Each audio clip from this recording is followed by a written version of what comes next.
Վերադառնանք քաղաքական հարցերին, պարոն Փաշինյան, երկրում առկա է դժգոհություն այն առումով, որ ցանկանում են բավականին ստար զանգվածի բնակչություն եւ նաեւ քաղաքական կազմակերպությունների ներկայացուցիչներ ոչ ասելու միանձնյա իշխանությանը։ Այս իշխանության հանդեպ դեմ են արտահայտվել նաեւ այն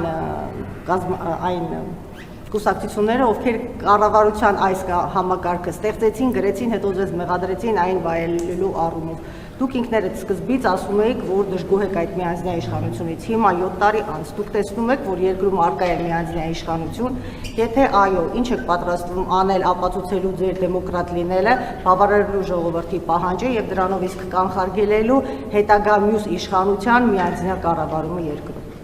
Հայաստանում չկա միանձնյա իշխանություն, Հայաստանում կա ժողովրդի իշխանություն եւ ժողովուրդը իր իշխանությունը ձևավորում է ազատ ընտրությունների միջոցով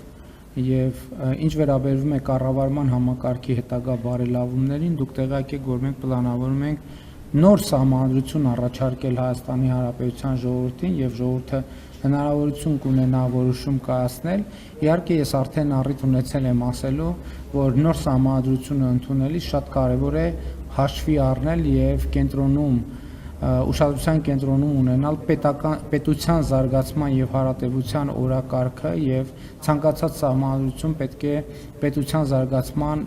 զարգացման համար պատշաճ պայմանական ասած աերոդինամիկա ապահովի եւ դա պետք է տեղի ունենա։ Հայաստանում չկա անձնիշխանություն, Հայաստանում կա ժողովրդի իշխանություն եւ ժողովրդի իշխանությունը անկասելի է եւ անպեկանելի եւ անքննելի է։ Մնացած ամեն ինչը պետք է տեղավորել այդ համատեքստում։